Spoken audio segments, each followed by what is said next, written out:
Hey there, welcome to my channel.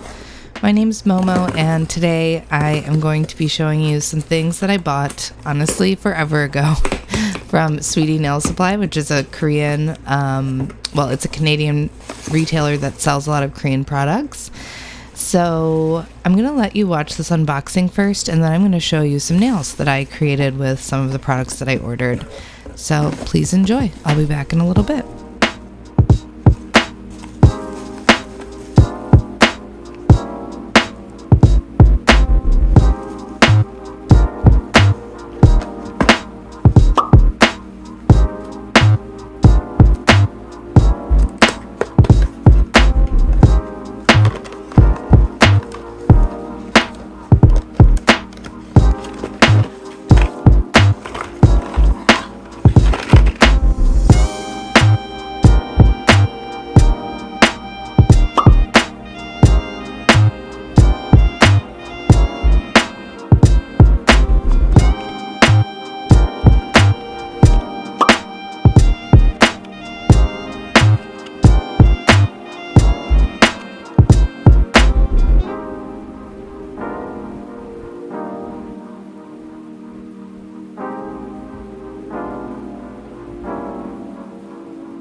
Hello.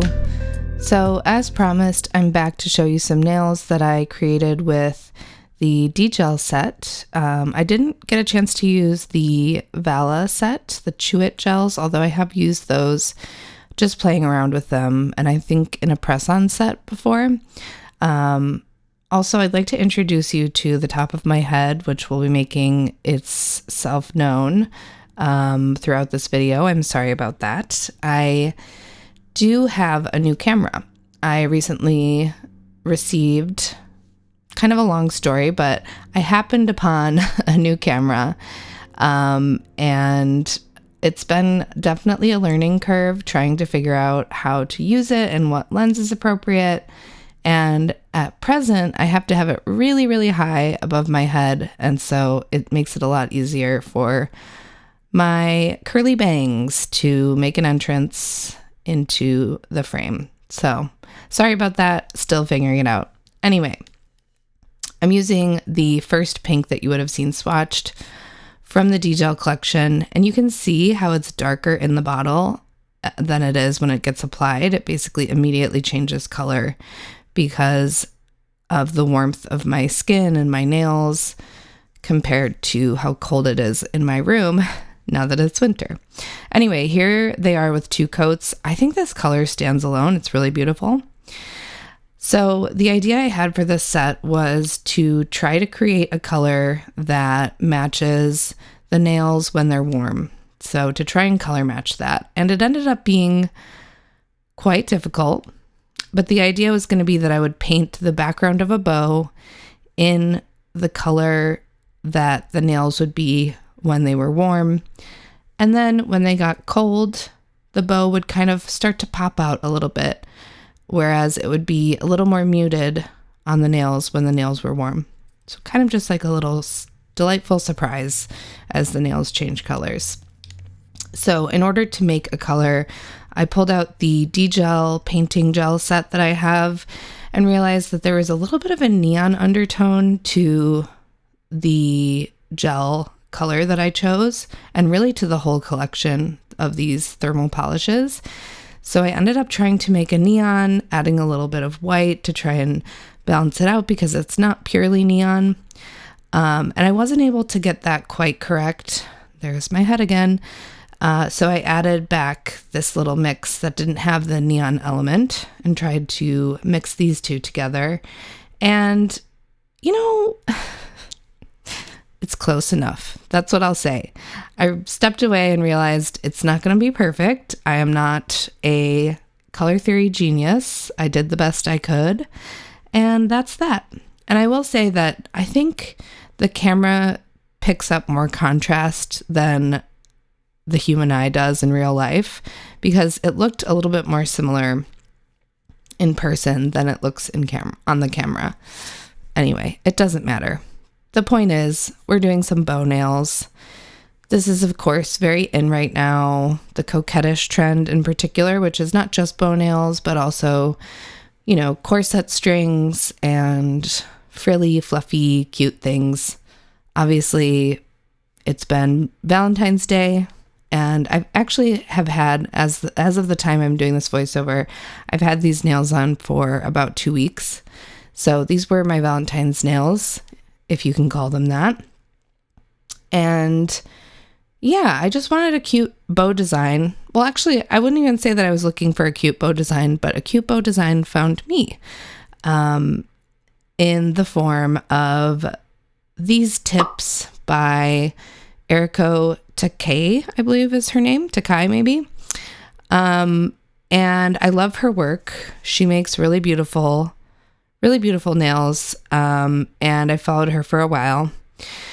And I saw this and thought, wow, that's really cute. I like how imperfect the bows are.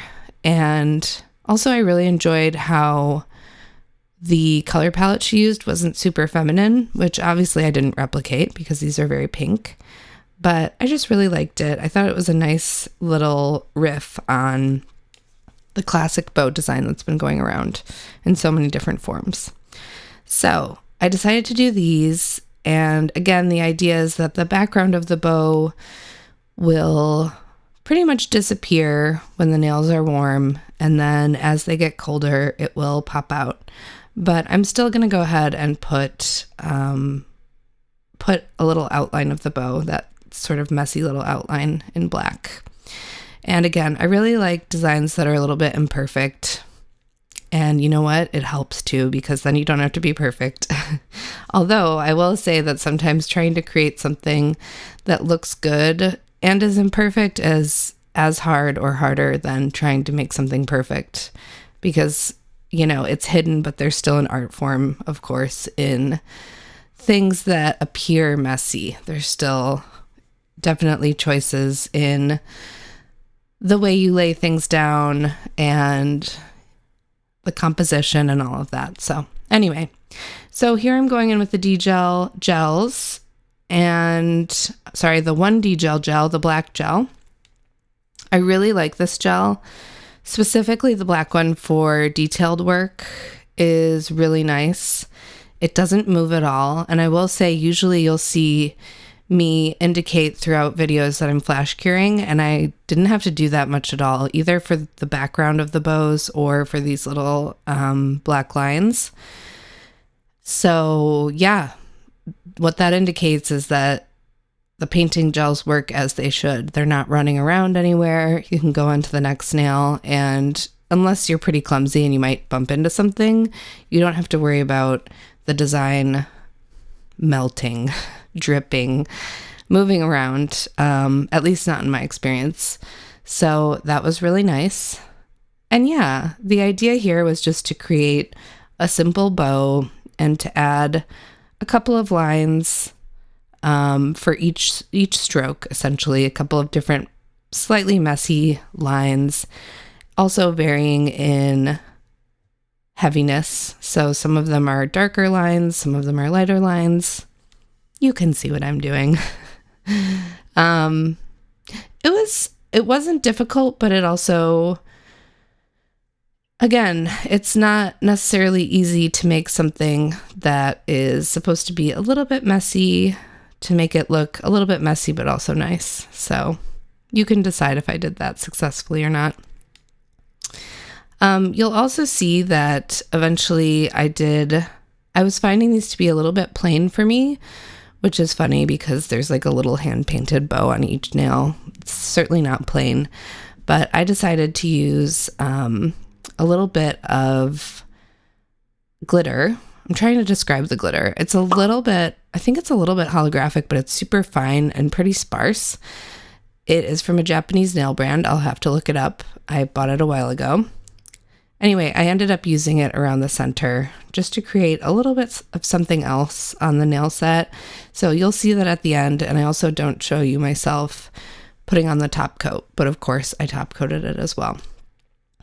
And then I'll also show you toward the end how they looked warm, how they looked cold, and then how they sort of started to look whenever I walked around outside for a little bit, such as here. I guess I'm showing you right now.